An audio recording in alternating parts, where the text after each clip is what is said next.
We're going to go over the sets release. We have several items that we're going to show you. We're going to start out with the forms. And you can use your release notes to follow along. Just use those to follow right along.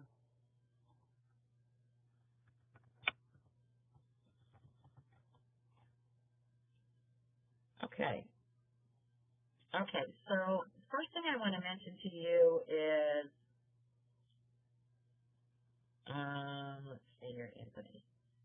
The first thing I want to mention to you is if you have a teacher that says she's not seeing the new forms in the SETS program, then you want to look at this date here on the processes, on the start date, because the only way that you will see the new forms and SETS is if, or the form changes or the new forms, is if this date is after the date that your technology coordinator installed the application.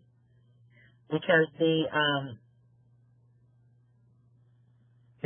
application is installed, then we're going to have a date after that for the processes. You won't see them in processes that are already there. So that's come up several times where someone has selected a process that's already there, expecting to see the changed forms, and they don't display. You have to have a new process added in order to see the new forms. The changes, most of the changes were made in the referral process and the IEP process. So I'm going to go into the IEP process first and the profile page. Okay, and just a couple of small changes that we made on the profile page. One you're going to see right off is we moved extended school year services to the top of the screen, and there are two check boxes that you can select, and they are not required for closure. So if you're creating an IEP for a student in the spring, and you don't know if the student's going to need extended school year services yet, then you won't select either of these boxes, and you'll be able to mark the form complete. If later in the year you determine that services are needed, then you can go and select the box that you'll be providing services.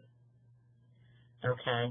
Also, too, we reference the code, and so that gives you information on what allows, what is required for extended school year services for students. So you'll want to reference that, too.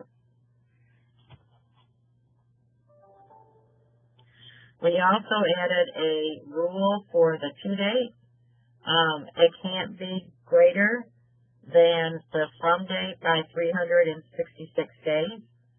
That was to eliminate some typos that were happening. Periodically, a teacher would type in maybe the year was 3018 instead of 2018, and then it would show some errors, or a student that was very young would show up on your transition verification report. So we put that rule in so that can't happen.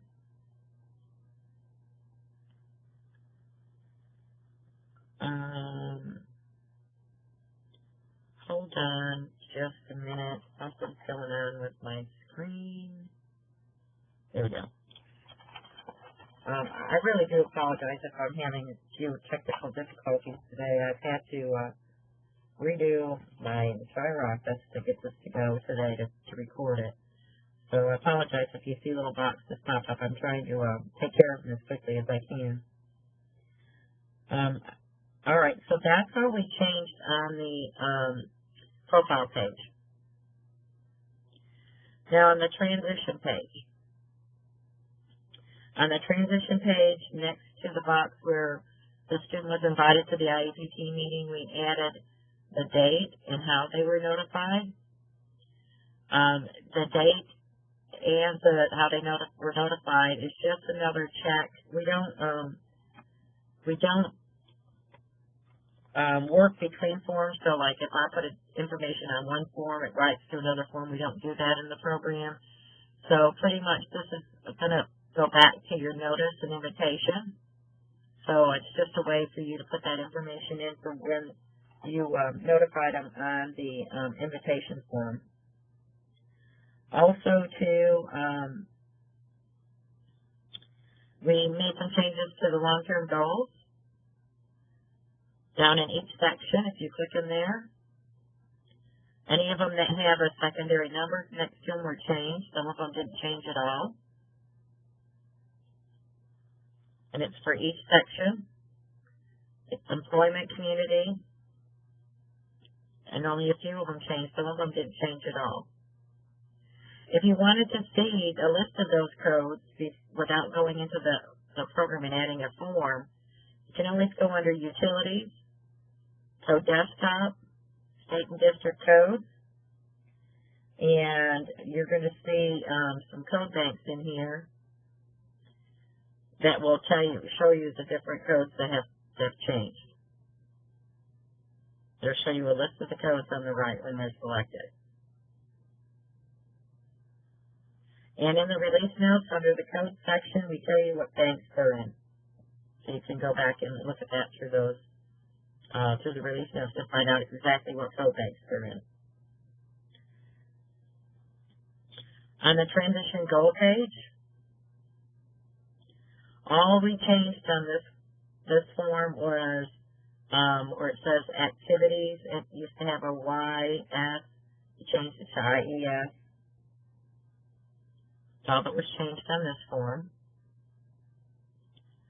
On the annual goals page.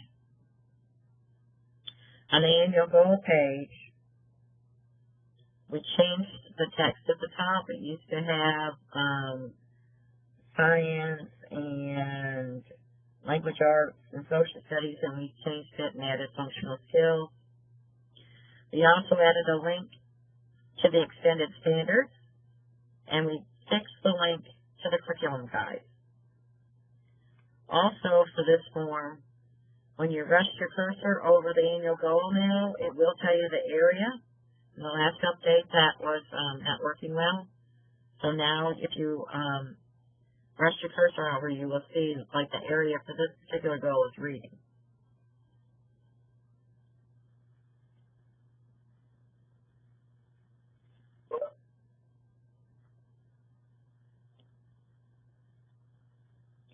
Okay,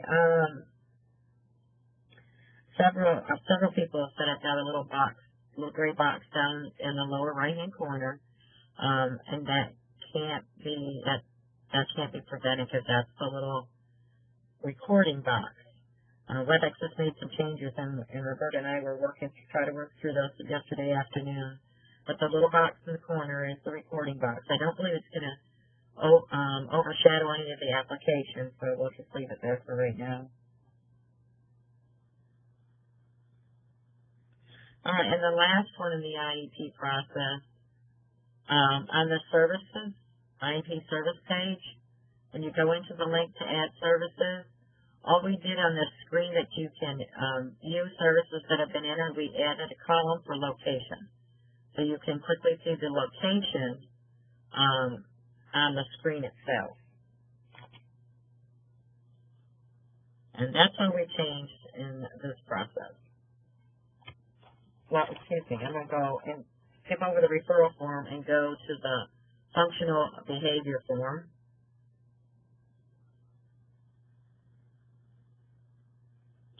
And very minor changes on this form at the bottom of the page next to signatures. We had a column for review date and initial fields, and we removed it. And then we also added date copy of amended form was provided to the parent of the student and the date. And that's all we changed on this form. It was very minor changes for this form. Manifestation determination review. On this form, some very minor changes also. We changed, this used to say teacher observations, and we changed it to comments. And then down here under this one, there was a colon at the end here, and we removed the colon. And that's all we changed on this form. Everything else stayed the same. Okay, so let's go to the referral process.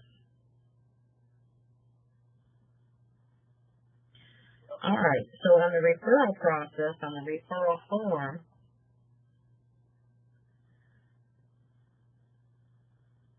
we made some changes on the referral form. So we removed the SSID at the top.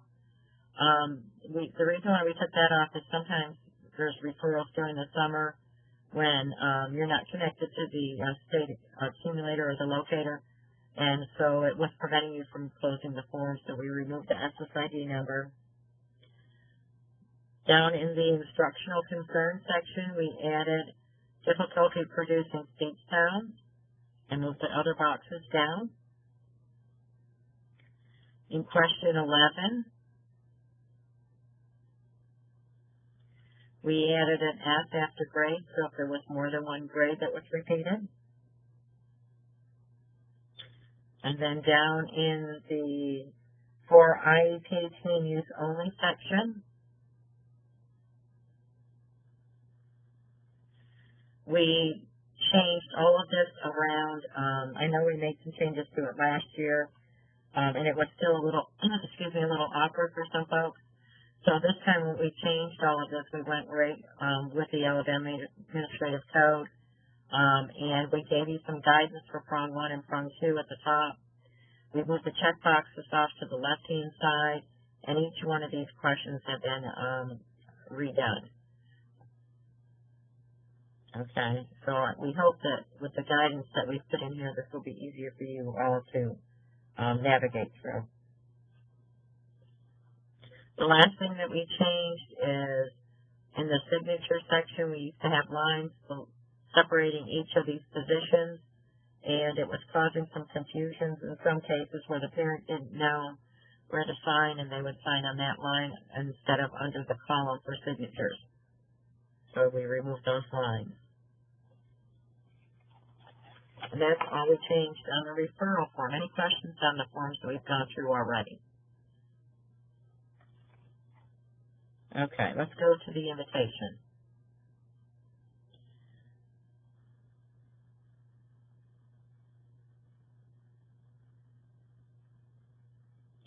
Notice an invitation to a meeting. This form was reworked,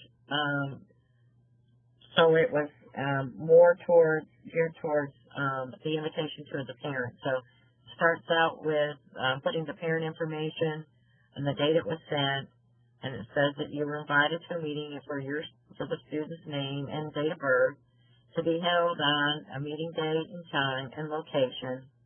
And then the purpose of the meeting, most of these stayed the same. The persons invited pretty much stayed the same. But we did, the purpose of the meeting, we did combine a view of the IEP checkboxes here. So I want to go over those a little bit because we did have a couple questions on them in one of the other sessions. One question was, when do I use the when do I use for the annual review? So there's 3 checkboxes. Develop initial IEP is for the initial. Develop, review, revise IEP is when you're going to develop the new annual review, or you're going to have a review of that IEP, have a meeting sometime during the year, or you need to revise the IEP with a meeting, and that's when you're going to check that box. The next box, discuss annual review of current IEP, is to go along with the changes that we made last year, where we said you could, in some cases, you may want to review an IEP, have a meeting and review the IEP, and it doesn't need to be rewritten yet. It could be rewritten at a later date. So that was for that checkbox. As long as the IEP is not expired and it still continues to the end of the school year, you might meet in March or April to review the information that is on the current IEP. So that's when you check that box. Okay. We also brought some information to the top of the screen. If this is a student that's being invited, how are they notified and the date they were notified on? We brought that to the top. It used to be at the bottom of the screen, or bottom of the form, I should say. Same thing with agencies. We brought the agency information. How were they contacted and what date?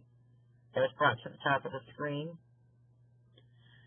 You have a contact person and their telephone number. Who do we contact? And we also added email, and this is optional. You don't have to use email, but if you want to, you can use your email address. Then we have a section for the school for your results of your attempts, your first, second, and third attempt. Then down here we have parent information, and we have a box when we expect the information returned. And then I will not, or need to reschedule the meeting. Okay, and down at the bottom, the signature and the date. So we just changed the flow of it a little bit. A lot of the content that was there before is still there. Any questions about this form? Okay. Let's move on to the eligibility form.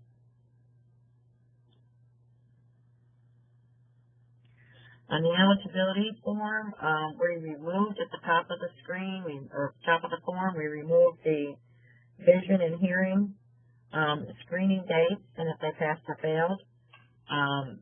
You will have to enter them in the area of assessment, but we no longer have that information at the top of the form.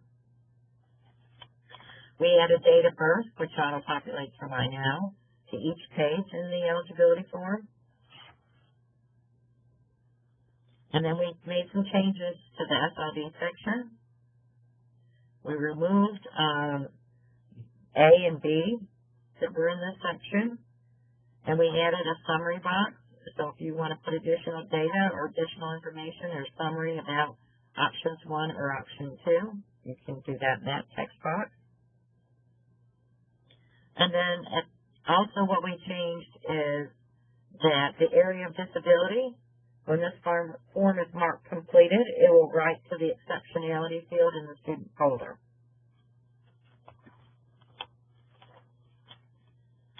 Any questions so far?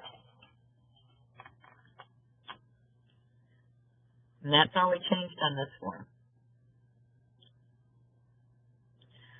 Okay, next, I want to skip over the summary of academic achievement for a minute because we're still in the referral process.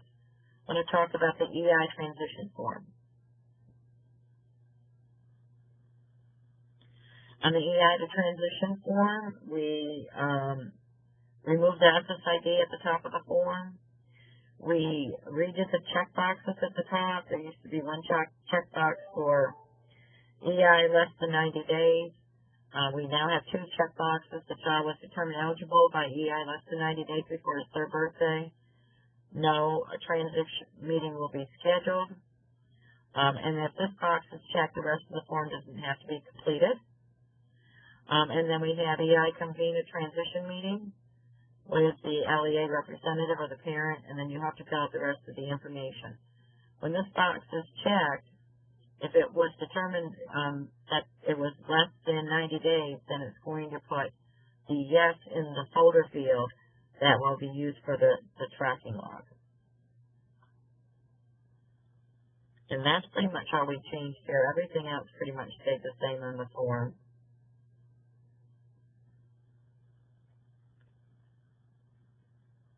Okay. Probably one of the biggest changes that we made was the SOP form is now the SAAFP form, Summary of Academic Achievement and Functional Performance. It's its own process.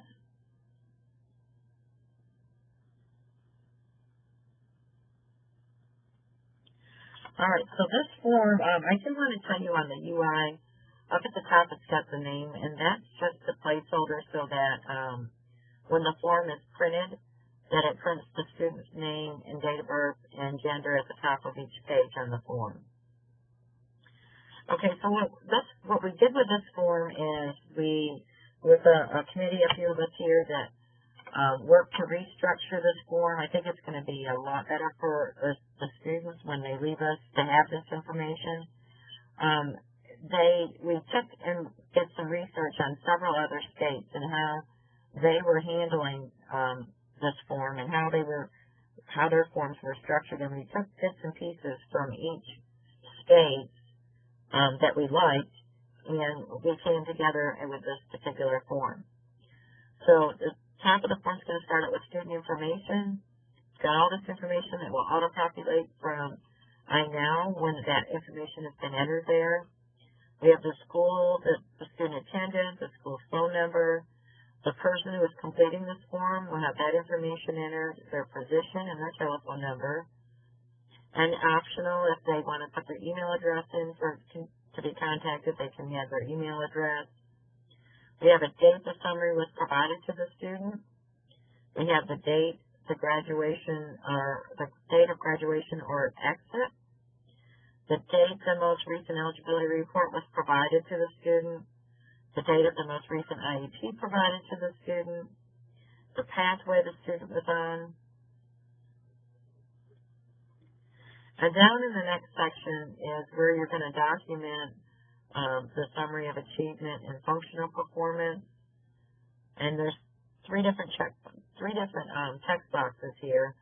In the first one, you're going to enter the academic achievement, whether it's reading, math, language, learning skills, any accommodations for the student, any accommodations that the student had, and then any recommendations going forward.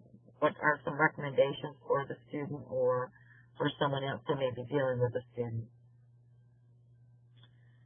All right, and then the same thing down here, functional performance. Any of the areas that need to be addressed, like career, vocational, social skills, communication, self-advocacy, independent living, any accommodations that they needed, and any recommendations that you might have. And then down further in the form, we have all of the long-term goals, post-secondary goal, employment, and then the community independent living goal.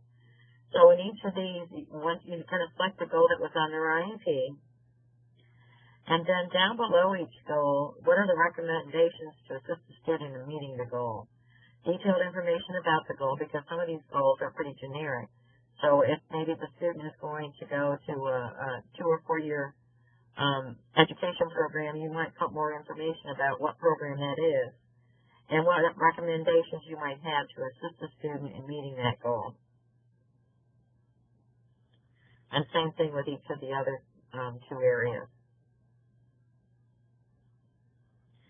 And then we have, on the next page of the form, we have the student input or comments. And there's several questions here that you're going to fill in for from the student, whatever the student relays back to you, or any comments they might have. Okay, and then the last section is pretty much what we're trying to do is link a little bit of the SAAFP form back to the post-school outcome survey. So we have some parent information that we're putting in here so that if we have this information, maybe it'll be easier to contact the student when it's ready to do those surveys. So we do have information, and we've got the student signature and the date they signed it, signature of the LEA staff, some parent information, also too the parent signature. I will tell you that for closure, you only required to have the student signature or the parent signature. Both are not required.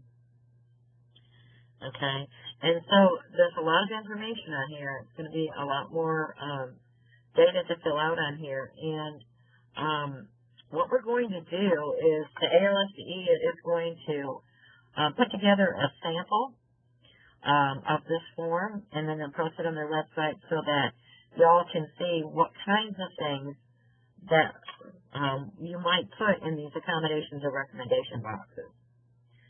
So we're going to put some samples out there. You won't be using this form for a little bit yet, so it'll probably be within the next month or so. We'll have that posted out to the website, and we'll let everybody know when it's ready. Any questions about this form? Okay, y'all are being quiet today. All right, so that's all the form changes that we had.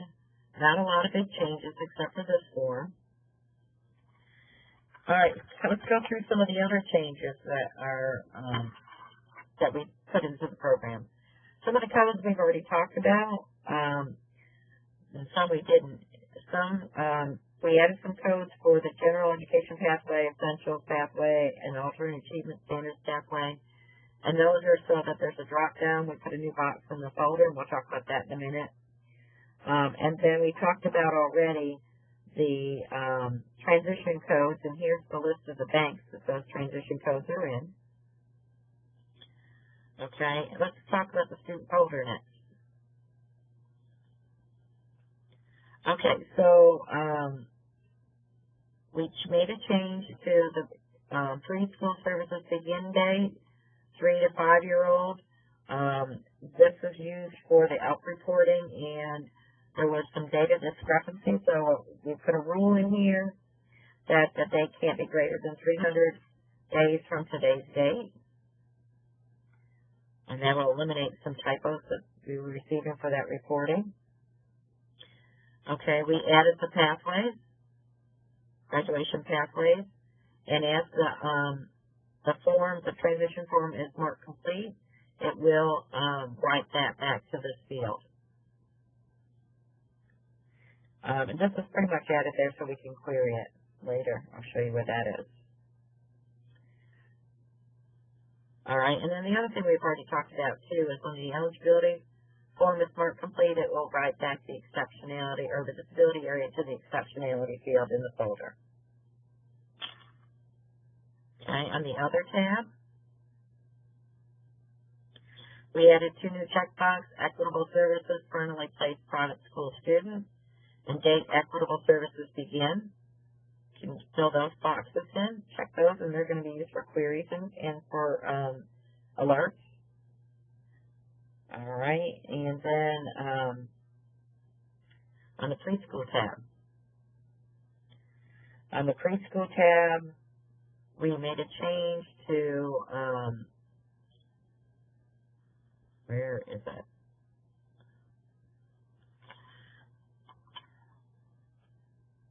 All right, so we made a change to the a field that was called referred to EI. Less than 90 days is now changed to eligible for EI services under Part C, less than 90 days. I had to untwist my tongue there for a minute. The other thing that we changed too is there's 2 data fields on here that are manual entry. We changed date of initial eligibility determination, and then we've got it's for EI only, and date of initial IEP meeting for EI only. And that was to help prevent some overlapping data that was showing up on the preschool tracking log.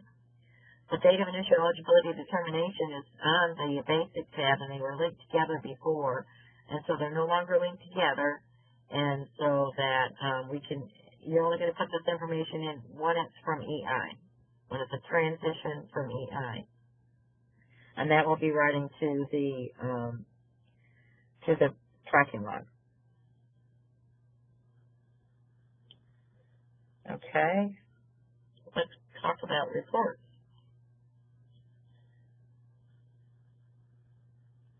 Under Report Desktop, Reports,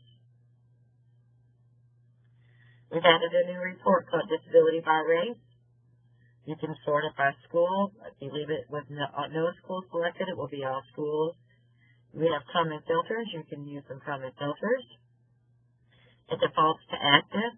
If you wanted to run it for age, for 3 to 21-year-olds, you can do it for a range of age.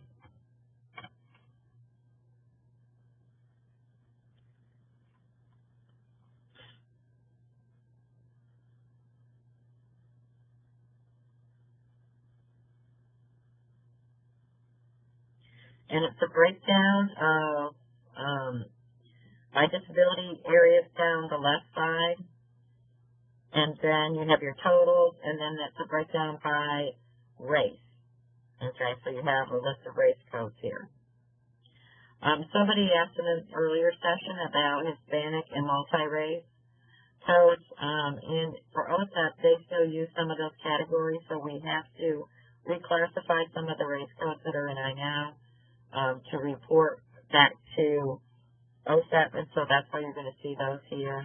There's a question mark column in case there's some crazy data that shows up. We wanted to make sure our counts were correct. So if you have anything under the question mark column, that's probably something that you'll want to look into further and find out what's going on with that. Let me see if this will work. We were looking at, okay, that doesn't work. We were looking at, and probably in the next release, it doesn't work with this release right now, especially with the WebEx going, that we're going to get to the point where you can click on any one of these numbers, and it will bring up the students that make up that number, so you can go directly to that grid, but that's not working just yet, but it will be working soon. All right, and then some of the reports that were changed were under state reports,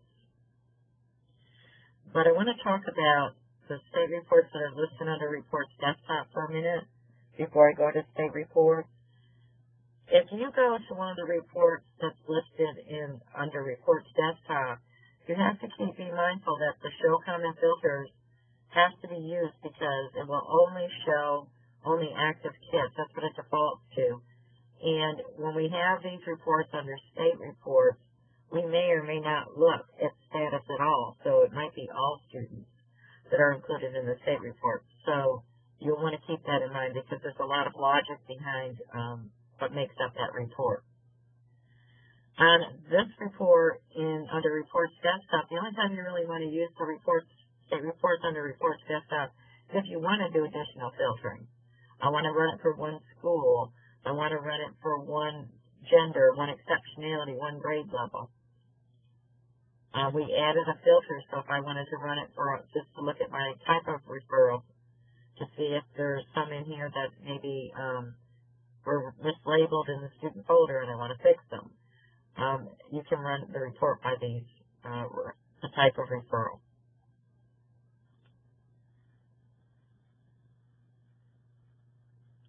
Okay, I'm trying to, give me a second to look here. Okay, another thing, and I might as well pick another student. Another thing that we changed under Reports Desktop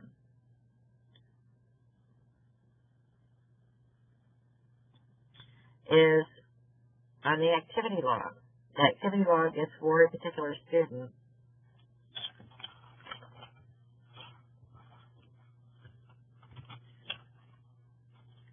And we added to it,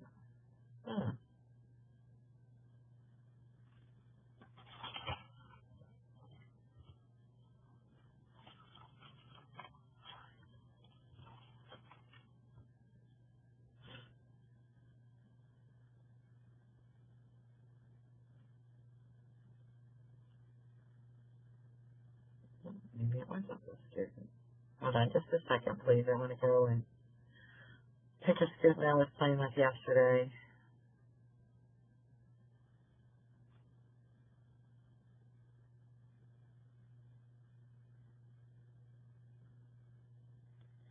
Okay, so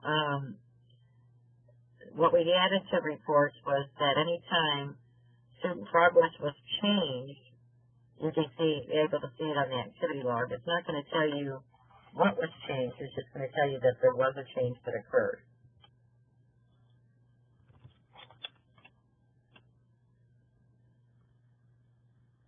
Okay, and it will tell you that progress was changed on this date. And so if you ever had a question on if there was somebody that was a teacher or somebody was changing progress data, then you can see it in the activity log and the date and the time and who changed it.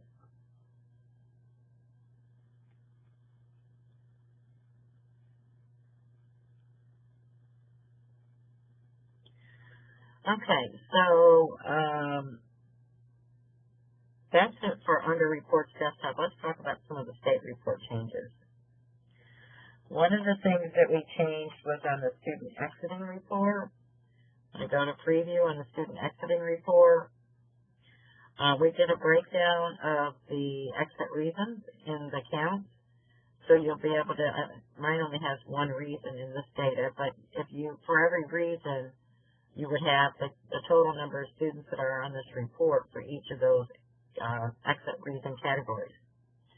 This can help in a couple different ways with students that graduated. If you wanted to see if a student exits for the reason of graduated, then you can match that and see if you got all these students and you got all the exiting information properly in the folders to report on.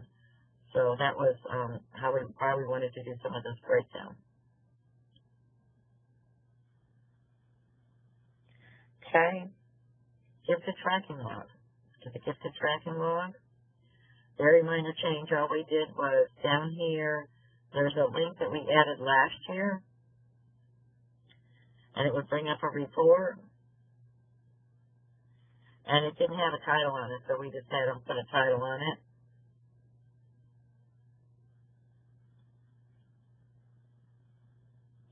So that's all we changed on that report.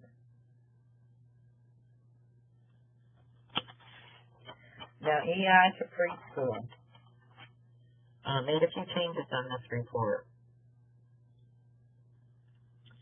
Okay, we added some totals under the referral, type of referral. We changed this column heading from referred to EI less than 90 days to eligible for EI services under Part C less than 90 days. We changed the calculation in the summary page. Changed the calculation for E. And so now E is going to be added back in A and be part of this percentage. And I did notice this yesterday, just so if you're looking at my data and you say, oh, it still says referred, that will be fixed with a service bill that's in QA right now. Saw that yesterday and presented that, so that will be changed. It will look just a little bit different. Okay, so that's all that we changed in this form.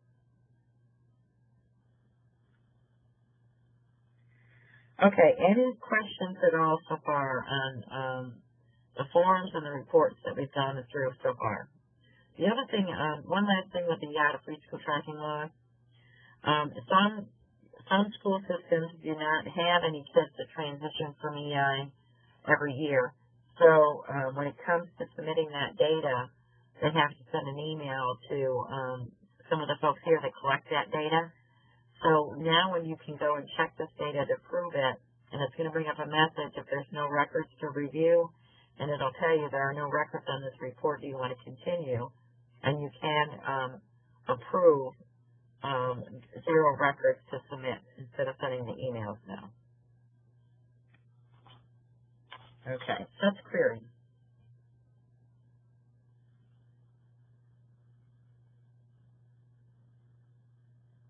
All right, under sets query,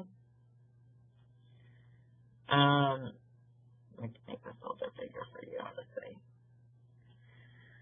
Okay, so any of the field changes that we made in the students folder, we added to the query. So in the folders column in the middle, just go to the very bottom.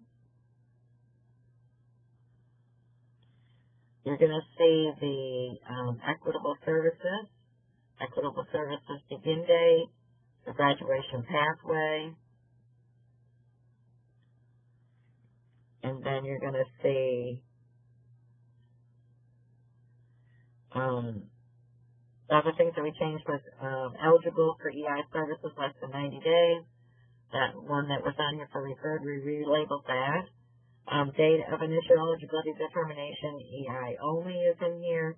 Date of initial IEP meeting, EI only is in here. And then in the first column, we added a box for XML transfer files. Okay, so now what this is if you have a student that has transfers, I'm going to go back and pick another student again, sorry. I think Lauren has this information. Okay, when you have a student that has documents, sometimes you might see where a transfer did not come through correctly, and it'll say I've got like 68 documents, or I got 105 documents, and you want to clean up those. And when you go in the documents, you'll see forms.xml listed all the way through here. Well, last year we gave you a button here where you can delete all those XML files, and it won't delete your assessments or other data that's been sent here, only the XML files. And so then someone had asked, well, how can I go and do some data cleanup and find out all the students that I have that may have XML files that need to be deleted? So in the query, in this first column down at the bottom, we added this checkbox for XML transfers. And what you're going to do is click on the advanced filters and say equal to yes. And it'll give you the students. My data is connected to the state accumulator, so I wouldn't have any. The other thing that we added was up under near where the schools are, we have a field called School Next Year. And I know there is a field for School Next Year, and sometimes you might want to find out what feeder school are these kids going to next year. So these would be a list of the kids that are going from elementary to middle to high school. If you want to know the kids in a particular school, what schools they're going to next year, if it's filled out in iNow, you will get that information when you query School Next Year. Okay, so that's all the query changes we made. Let's talk about child count for a minute. Okay, under child count, what we did is under state reports, when we always have this option, I don't know if I'm going to be able to show you this, there we go, an output for your report. So a lot of what we recommend that you do after your report has been approved and submitted, this review data, you go and save that information up. It defaults to PDF, but a lot of times folks wanted to print it off to Excel. And what would happen is if you've got lots of pages, it would put headers in the middle of that Excel spreadsheet, so it's a lot of work to remove all those headers. And so what we did is under Child Count Desktop and Export, we added another way to export the data to Excel or a snapshot. So you click on the download, and it'll bring it up on an Excel spreadsheet without all the headers. You may have to move some of your columns around a little bit to expand them for the data. But what it's going to do is give you a spreadsheet so that if you needed to sort or report on any of the data that was in your child count snapshot, you could do that. And that's under Child Count Desktop Export. And then it's going to be the CSV, Excel. The other thing that we did, I'm going to go back to state reports and preview data for child count. At the bottom of the page for child count, we broke out the total number of gifted students that are on this report and the total disability count. And that's because you need that breakdown to send in to Eric for verification process. And you used to have to go and look under your child count summary to get that information. Now it'll be at the bottom of your report. Okay, any questions about what we changed for child count? Okay, I've got a question about, this says on the disability by race report, will the Hispanic pull from the Hispanic box in iNow, and will it deduct those students from the races they were coded in iNow? Okay, so how this works is in iNow, you're allowed to select several different race codes for a student, and Hispanic is the ethnicity of a student. It's a checkbox next to a race that's been entered for a student. And that's because in the general ed side of the house for reporting, they want to know all of the races that a student's been identified. For OSEP, they still want to know the total count for Hispanic.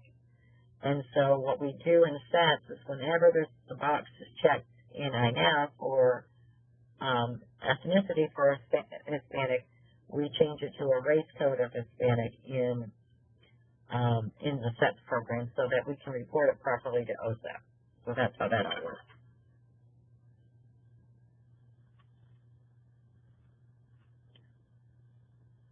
Does that help, Leslie? I hope. It's the only reason why we do that. All right, let's talk about alerts. Under utilities,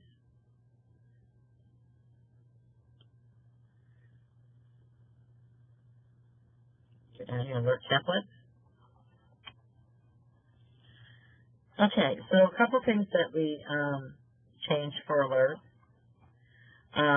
If you have an employee that's in the manager group and you want them to see alerts just for their school, that's going to look at the primary school for that staff member. Okay?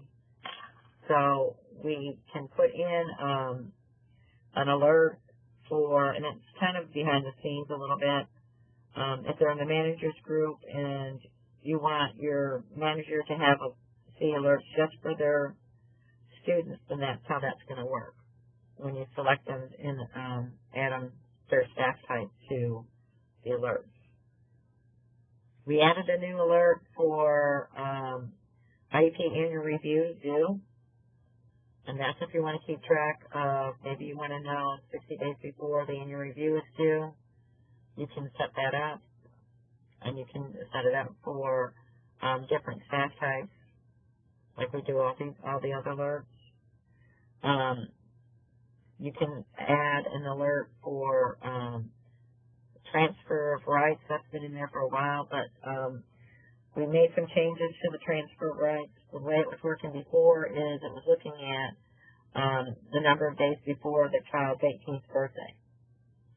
Well, if you've already addressed transfer of rights on the IEP, it would keep popping up just because it was only looking at their 18th birthday. So now it will look at the days before the 18th birthday, but then if it's also been addressed on the IEP, it will not show up anymore.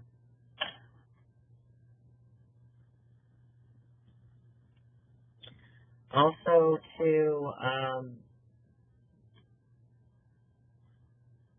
we added a new alert for private school evaluations.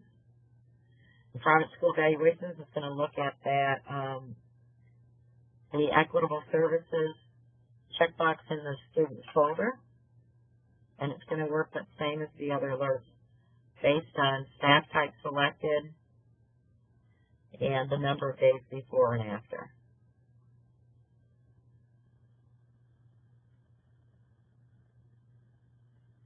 And then the other thing that we changed is we added this box, suspend this alert. So if there's an alert that you want to just suspend for a short period of time instead of deleting it and adding it again, you can suspend it for by checking this box, and the alert won't show for a little bit. Okay? Until it's unchecked again. And then the last thing about alerts, it's actually in the defects. I'll talk about it here. If you have an alert for a DD student and you went and marked it, it showed up in your list over here, and you went to acknowledge the alert, it was not always going into the old alert, but it will now. Okay, so that's all we changed for alerts. Just a couple of miscellaneous changes, and then some defects that were addressed, and then we'll be done. Okay, so miscellaneous items. Under security, utilities, security desktop, groups, we added a new group called primary school group. Primary school group can be used if you want to use this for, say you have some people that you want to have, maybe your principals or some other folks that you want to have read-only rights, but only to their primary school. So if you have some folks that you want to have access to just their school, you can put in that group. Okay, so now keep in mind this group has to be set up. So you'd have to go to Edit Permissions, and this is all in the release notes, and go to the primary school, and then you're going to have to set up what exactly it is that you want those folks to see. If you want it, because right now I have full access to several things. Okay? So if you want them to only have read-only rights, you're going to have to make changes and set up that group.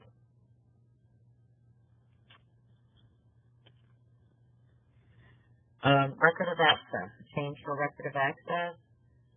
In the record of access that automatically is recorded, or a state user account that goes into the record, it's automatically going to put in that the reason is going to be for record review, and then they can add to that reason.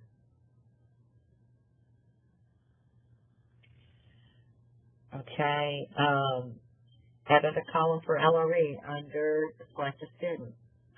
Someone wanted to see additional information on the search screen. So the LRE code, if there's an LRE for a student, it's going to show on this screen.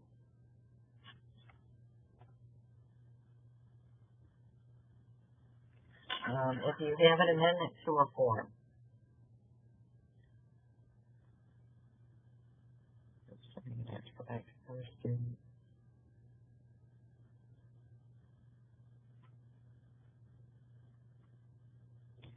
If I have an amended form, the referral here has been amended, and I go up under Edit and View Audit Trail.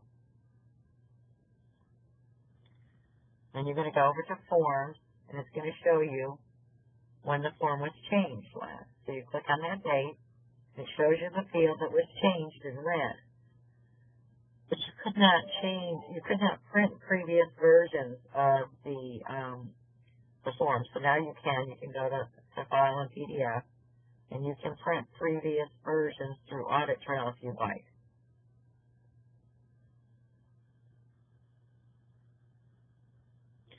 Okay, also,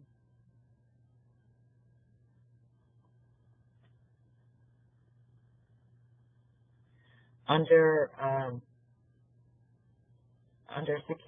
Utilities Desktop Employees, we now have on the search screen, on the front screen, you can see the staff type. So this will allow you to see if there's that some of your employees do not have a staff type added to them.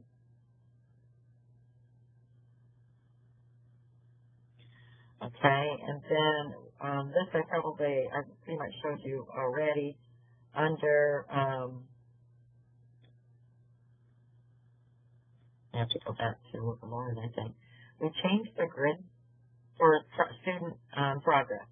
So this whole grid has changed, and it should be easier to work in. The other grid in some of the browsers, it would go and bounce around when you try to type in, and so we changed the whole way this grid works now. So it should be easier to use.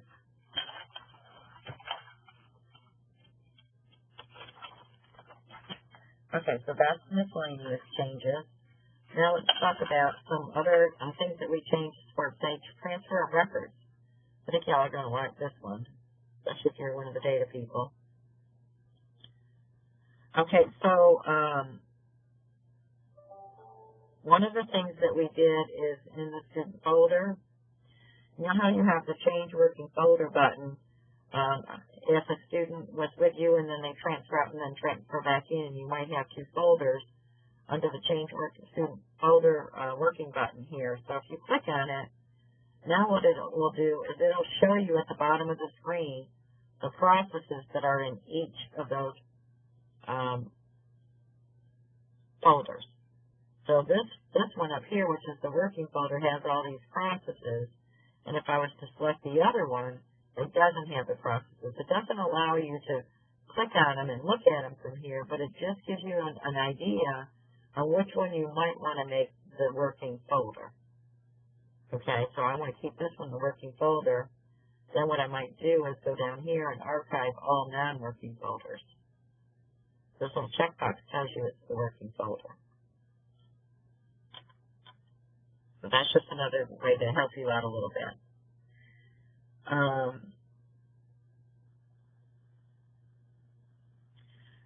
For manual transfers, if you want to do a manual transfer and you click on the transfer button in the student folder, we added the LEA district list in this drop-down box. Now, before you had to go to the other tab and look for the LRE code, or not the LRE, the LEA code to put in for the transfer. So now it has that in there. Also, if you click on a search, and it came back with no match found, which mine will in just a second, there we go, comes back with no match found. If the student's folder was archived in the other district, the sending district, it'll bring back a message, no match found, and then it will say it's in archive status. So at least that you'll know that you'll have to go and contact the sending district and say, please we unarchive your student folder until I can transfer the records in. So at least you'll know that, and you'll know it's not that there's other information that's mismatched on the student record, like the name or date of birth or something like that.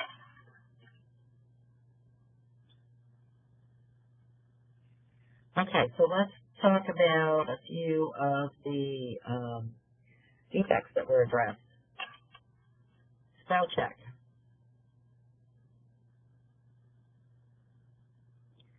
When you go into a process and you're in a text box, okay?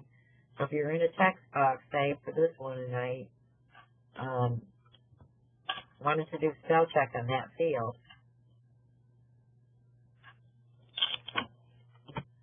it always did a spell check in the browser because you have the red squiggly lines under there, and you could always, in the past, just right-click on there and make a correction. It's going to bring the information out very similar to what's on spell check.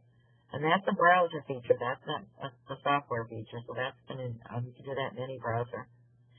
But also, if you wanted to use the spell check, you can go up to Edit and check spelling, and it would bring up the box, too, for you to fix. Okay?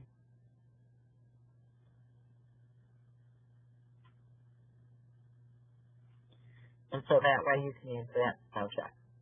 And it's only going to be in each text box that it's going to do the spell check. Okay. We added the exceptionality to the transfer process. Sometimes when a student's folder was transferred in and there was exiting information entered from the previous district, the exiting exceptionality is not always transferred, so that's been fixed. Under Report Desktop, the Special Ed and Related Service Report, when you would select a particular service type or a service category, it would sometimes return a system error, and so that's been fixed, so that will no longer happen. The student's age. And I think you only saw this when it was like, say the student's birthday was yesterday, today, or tomorrow. It would show that it was off by 1 day because it was calculating the child's age plus 1 day. So that's been fixed.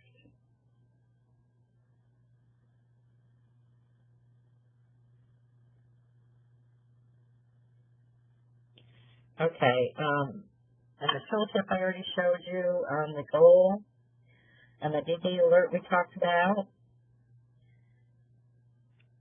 Okay, and then we also, because we redid the grid for progress report, there was another glitch that was happening is if you had a really, really long goal, you weren't able to enter the extent of progress or progress because of the size of the goal. You had to do some finagling to get that to work in Internet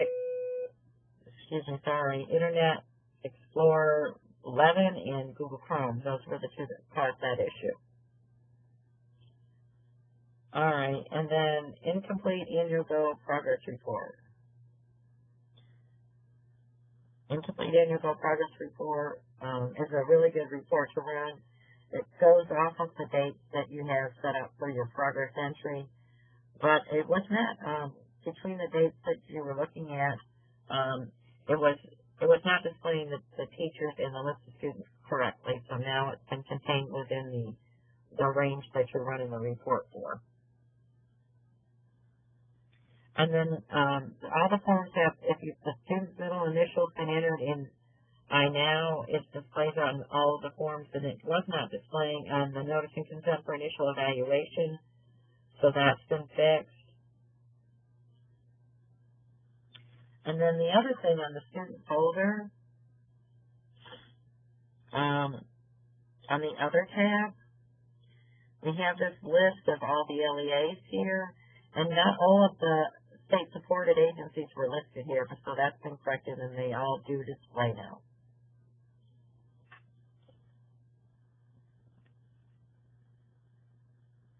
Okay, and then the last thing, under forms, on the eligibility form, on the eligibility form in the assessment area, we have a copy button that allows you to copy assessments forward from previously entered, assessments on other eligibility forms. And so this was allowing you to do that even if the form was marked complete. So now, if the form is marked complete, the copy button will be dimmed out, and what you will have to do is you'll have to go to edit and create an amendment on the form before you can go and copy more assessments to the form. So that's been fixed. Okay, and that's pretty much everything that we put in the program. So I'm going to stop the recording, and I'm going to open it up for some questions.